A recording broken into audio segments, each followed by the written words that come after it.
Hello students, welcome again. और इस video में नाइट्रोनियम आयन, जिसको NO2 प्लस बोलते हैं, इसके Lewis structure, hybridisation, electron geometry, molecular shape, bond angle, resonance structure और इसमें कितने सिग्मा एंड पाई बॉन्ड्स हैं, इन सब के बारे में अपन बात करने वाले हैं। सो नाइट्रोनियम आयन के बारे में जितने टाइप के क्वेश्चन पूछे जा सकते हैं एग्जाम में, इस वीडियो से आप हर एक क्वेश्चन का आंसर कर सकते हैं। ऑलराइट। सो सबसे पहले अपन लुईस स्ट्रक्चर ड्रॉ करेंगे, उसके बाद में हाइब्रिडाइजेशन एंड देन आगे बढ़ेंगे। सबसे पहले अपना जो प्रोसीजर होगा उसको अपन देखते हैं। लुईस स्ट्रक्चर अपन ड्रॉ करेंगे। लुईस स्ट्रक्चर जब ड्रॉ कर लिया जाएगा तब अपने को दो चीजें पता लगेंगी।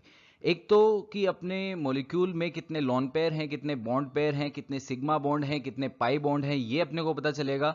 इसके अलावा लुईस स्ट्रक्चर में अपने को पता लगेगा कि कौन सा एटम सेंटर में है, यानी कि कौन सा सेंट्रल एटम है। और उस सेंट्रल एटम के लोन पेयर और बॉन्ड पेयर को काउंट करेंगे, अपने को स्टेरिक नंबर पता लगता है। और स्टेरिक नंबर को यूज करते हैं हाइब्रिडाइजेशन पता लगाने के लिए। और हाइब्रिडाइजेशन को अगर valence shell electron pair repulsion theory से कंबाइन करते हैं तो अपने को उस मॉलिक्यूल की इलेक्ट्रॉन ज्योमेट्री और उसका मॉलिक्यूलर शेप पता लगता है। इसके अलावा अपने को बॉन्ड एंगल भी पता लग जाएगा। ऑलराइट। सो ये सब के बाद में अपन at the end nitronium ion का रेजोनेंस स्ट्रक्चर भी देखेंगे। ऑलराइट। सो सबसे पहले लुईस स्ट्रक्चर ड्रॉ करते हैं। सो लुईस स्ट्रक्चर ड्रॉ करने के लिए अपने पास जो नाइट्रोनियम आयन था, यानी कि NO2 प्लस, इसमें एक नाइट्रोजन का एटम है और दो ऑक्सीजन का एटम है। आपको पता होना चाहिए कि ऑक्सीजन के पास में 6 वैलेंस शेल के इलेक्ट्रॉन्स होते हैं, क्योंकि ऑक्सीजन का कॉन्फ़िगरेशन 2,6 होता है, क्योंकि इसके पास में 8 इलेक्ट्रॉन्स होते हैं। इसलिए इसका जो वैलेंस इलेक्ट्रॉन्स का नंबर है वो 6 होगा। नाइट्रोजन के वैलेंस इलेक्ट्रॉन्स 5 होते हैं, बट आप अगर इधर नाइट्रोजन को देखोगे तो मैंने नाइट्रोजन के 4 वैलेंस सेल के इलेक्ट्रॉन्स मार्क किए हैं, 5th वैलेंस इलेक्ट्रॉन मैंने मार्क नहीं किया। वो इसलिए क्योंकि अगर अपन इस फॉर्मूले को देखें तो यहां पे एक पॉजिटिव चार्ज है, और इस पॉजिटिव चार्ज का मतलब है कि NO2, एक नाइट्रोजन और दो ऑक्सीजन में से किसी एक एटम का एक इलेक्ट्रॉन निकाल लिया गया है।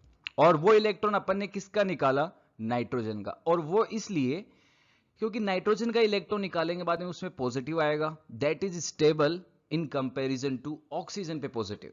ऑक्सीजन पे पॉजिटिव इतना स्टेबल नहीं है नाइट्रोजन के कंपैरिजन में, क्योंकि ऑक्सीजन की इलेक्ट्रोनेगेटिविटी नाइट्रोजन से ज्यादा होती है। अब लुईस स्ट्रक्चर ड्रॉ करने के लिए ऑक्टेट कंप्लीट किया जाएगा। सो ऑक्सीजन के पास में 6 इलेक्ट्रॉन्स हैं। इसको ऑक्टेट पूरा करने के लिए कितने इलेक्ट्रॉन्स चाहिए? 2। और वो 2 इलेक्ट्रॉन इसको कहां से मिलेंगे? वो 2 इलेक्ट्रॉन इसको मिलेंगे बॉन्डिंग से। सो ऑक्सीजन ने नाइट्रोजन के एक इलेक्ट्रॉन से एक बॉन्ड बनाया, एक और ऑक्सीजन के इलेक्ट्रॉन ने नाइट्रोजन के एक और इलेक्ट्रॉन से बॉन्ड बनाया। अब अगर ऑक्सीजन के इलेक्ट्रॉन्स को काउंट करेंगे तो अपन बोलेंगे इसके पास में 8 इलेक्ट्रॉन्स हैं, इसका ऑक्टेट कंप्लीट हो चुका है। और इसका रीजन ये है कि ये जो बॉन्डिंग के इलेक्ट्रॉन्स हैं, ये वाले जो इलेक्ट्रॉन्स हैं, ये ऑक्सीजन के भी काउंट होंगे और ये नाइट्रोजन के भी काउंट होंगे, क्योंकि ये कोवलेंट बॉन्ड है, ये शेयरिंग वाले बॉन्ड हैं। सो ऑक्सीजन का ऑक्टेट कंप्लीट हो गया। अब अपन आते हैं लेफ्ट वाले ऑक्सीजन पे। लेफ्ट वाले ऑक्सीजन के पास में भी 2 इलेक्ट्रॉन की कमी थी, इसलिए इसने 2 बॉन्ड बनाए, इसका भी ऑक्टेट कंप्लीट हो गया। ध्यान से देखो नाइट्रोजन का। नाइट्रोजन ने 4 बॉन्ड बनाए। 4 बॉन्ड का मतलब इसके पास कितने वैलेंस शेल में इलेक्ट्रॉन्स हो गए हैं? 8। तो हर एक एटम का ऑक्टेट कंप्लीट हो चुका है। अपन इसका लुईस स्ट्रक्चर ड्रॉ कर चुके हैं। ऑलराइट। सेंट्रल एटम इसमें अपना कौन था? नाइट्रोजन। नाइट्रोजन सेंट्रल एटम है। सो नाइट्रोजन के पास में कितने लोन पेयर हैं और बॉन्ड पेयर हैं, अपन ये चेक करेंगे। इसके पास लोन पेयर कितना है? 0 लोन पेयर है। ध्यान से देखो, कोई लोन पेयर नहीं है इसके पास, बस एक पॉजिटिव चार्ज था। और इसके पास बॉन्ड पेयर्स कितने हैं? कितने इसने बॉन्ड बनाए हैं? इसने 4 बॉन्ड बनाए हैं, इसलिए इसके पास 4 बॉन्ड पेयर्स हैं। ये पेयर वर्ड इसलिए आता है कि बॉन्ड पेयर में अपन इलेक्ट्रॉन के पेयर को देखते हैं। इसने अगर 4 बॉन्ड बनाए हैं तो 4 पेयर्स ऑफ इलेक्ट्रॉन्स हैं। ऑलराइट। सो लोन पेयर पता लग गए, इसके बॉन्ड पेयर पता लग गए। अब अगर मैं बोलूं कि इसके सिग्मा बॉन्ड के पेयर बताओ, सिग्मा बॉन्ड पेयर इसके बताओ और इसके पाई बॉन्ड पेयर बताओ, तो अपने को पता होता है कि जब भी कोई दो एटम एक्स और वाई में जब सिंगल बॉन्ड बनता है वो सिग्मा बॉन्ड होता है। डबल बॉन्ड बनता है, एक सिग्मा होता है, एक पाई होता है। ट्रिपल बॉन्ड बनता है तब एक सिग्मा और 2 पाई बॉन्ड होते हैं। सो यहां पे अपन क्लियरली देख सकते हैं कि नाइट्रोजन के पास में ये एक सिग्मा होगा, एक पाई होगा, इधर ये एक सिग्मा होगा और एक पाई होगा। सो नाइट्रोजन के कितने सिग्मा बॉन्ड हैं? 2। नाइट्रोजन के कितने पाई बॉन्ड हैं? 2। ये सब कैलकुलेशन अपन यहां से कर सकते हैं। अब अपने को क्या करना है? स्टेरिक नंबर पता लगाना है। स्टेरिक नंबर किसका होता है? सेंट्रल एटम का। सेंट्रल एटम कौन है? नाइट्रोजन। स्टेरिक नंबर मतलब lone pair plus bond pair. लेकिन बॉन्ड पेयर वो कौन से होने चाहिए? सिग्मा वाले। ये बहुत इंपॉर्टेंट पॉइंट है, ध्यान रखना होगा। सो लॉन पेयर इसके पास 0 है, बट सिग्मा वाले बॉन्ड पेयर इसके पास कितने हैं? 2। तो इसका स्टेरिक नंबर हो गया 2। स्टेरिक नंबर पता लग गया, अब अपने को हाइब्रिडाइजेशन पता लगेगा। ऑलराइट, सो देखिए ये जो टेबल है यहां पे क्लियर है कि जो स्टेरिक नंबर जब 2 होता है तब उसका हाइब्रिडाइजेशन क्या होता है? sp। और उसकी इलेक्ट्रॉन ज्योमेट्री क्या होती है? लीनियर। असल में यहां पे अपन VSEPR थ्योरी यूज कर चुके हैं, जो बोलती है कि वैलेंस सेल के इलेक्ट्रॉन्स आपस में रिपेल करते हैं, इसलिए वो एक दूसरे से दूर रहना चाहते हैं। और इसी वजह से जब स्टेरिक नंबर 2 होता है तो उसका हाइब्रिडाइजेशन sp होता है और उसकी ज्योमेट्री लीनियर होती है। अगर आपके पास 3 स्टेरिक नंबर आएगा तो उसका हाइब्रिडाइजेशन sp2 होगा और ट्रायगोनल प्लेनर उसकी ज्योमेट्री होगी। तो ये वाली टेबल का आप स्क्रीनशॉट ले सकते हैं और यूज कर सकते हैं इसको अपने शॉर्टकट में। ऑलराइट, सो अपने NO2 प्लस में हाइब्रिडाइजेशन sp था, इलेक्ट्रॉन ज्योमेट्री लीनियर हो गई। ऑलराइट, ऑलराइट देन अब देखिए NO2 प्लस का मैंने लुईस स्ट्रक्चर ड्रॉ कर रखा है और मैं क्या बोल रहा हूं कि इसकी इलेक्ट्रॉन ज्योमेट्री लीनियर है, मतलब तीनों एटम एक ही लाइन में होंगे। बहुत इंपॉर्टेंट पॉइंट है, डायरेक्ट क्वेश्चन आता है यहां से। और एक क्वेश्चन आ जाता है कि ऑक्सीजन नाइट्रोजन ऑक्सीजन का बॉन्ड एंगल बताओ। मतलब बॉन्ड एंगल जो इन तीनों एटम्स के बीच बन रहा है, तो बॉन्ड एंगल कितना हो जाएगा? 180 डिग्री बॉन्ड एंगल हो जाएगा। अपन ने पता कर चुके हैं हाइब्रिडेशन इसका क्या होगा? sp। ज्योमेट्री इसकी पता की, मोलिकुलर ज्योमेट्री क्या होगी? लीनियर। अब एक पॉइंट आप ये ध्यान में रखते हैं कि अगर सेंट्रल एटम के पास में कोई भी लॉन पेयर नहीं है तो उसकी जो मोलिकुलर ज्योमेट्री है और मोलिकुलर शेप है दोनों सेम होंगी। बहुत इंपॉर्टेंट पॉइंट है, इसको अभी लिखें। सो इसकी ज्योमेट्री और इसकी शेप सेम हो गई क्योंकि सेंट्रल एटम यानी नाइट्रोजन के पास में एक भी लॉन पेयर नहीं था। ऑलराइट, अब देखिए सिग्मा बॉन्ड कितने हैं इसके पास में? 2। ये तो अपन ऑलरेडी कैलकुलेट कर चुके हैं। पाई बॉन्ड भी कितने हैं? 2।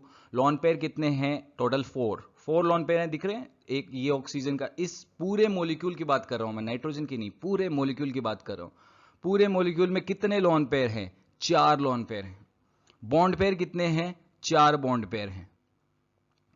और सिग्मा बॉन्ड कितने हैं? 2 सिग्मा बॉन्ड हैं और 2 पाई बॉन्ड हैं। ये सिग्मा हो गया, ये पाई हो गया, ये सिग्मा हो गया और ये पाई हो गया। ये सब कुछ अपन ने इसमें पता लगा लिया है। सो ये जो नाइट्रोनियम आयन है ये कुछ इस तरीके से आपको लीनियर स्ट्रक्चर में नजर आएगा। देख पा रहे? बीच में ये नाइट्रोजन है, double bond oxygen and double bond oxygen, और बीच में यहां पे एक पॉजिटिव चार्ज। लीनियर ज्योमेट्री इसकी होती है या फिर लीनियर शेप। अब अपन इसके रेजोनेंस स्ट्रक्चर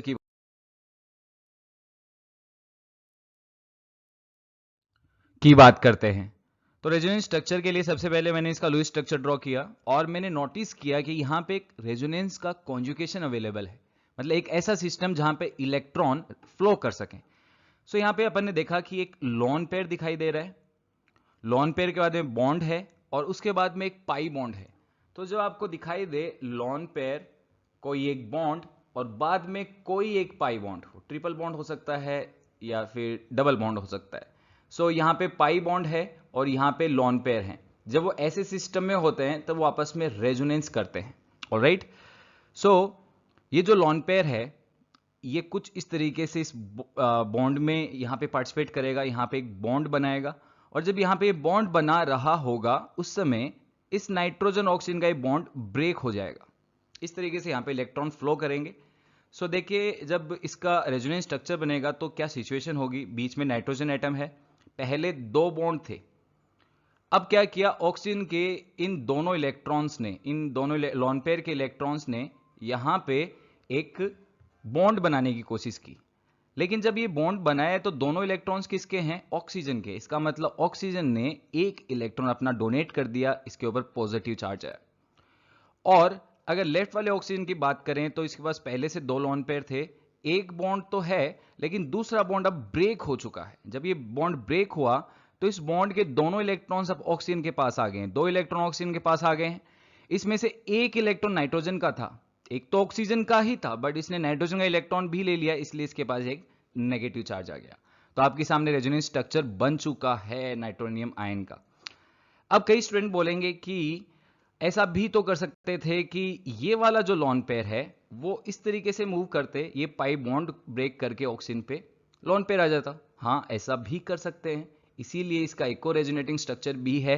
क्लियरली आप देख पा रहे हैं कि क्या वो रेजोनेंस स्ट्रक्चर कुछ इस तरीके से बनना चाहिए। यस, सो जस्ट रिवर्स था पिछली बार वाले का, और इस तरीके से यहां पे रेजोनेंस स्ट्रक्चर बन गया है।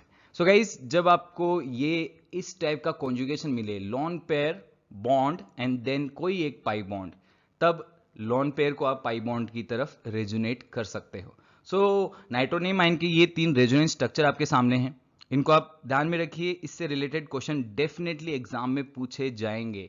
पूछा जा सकता है कि which of the following is resonating structure of nitronium ion, kind of questions. All right guys, so this is it in this video. I'll see you in next video with a new concept. Thank you very much guys, see you later.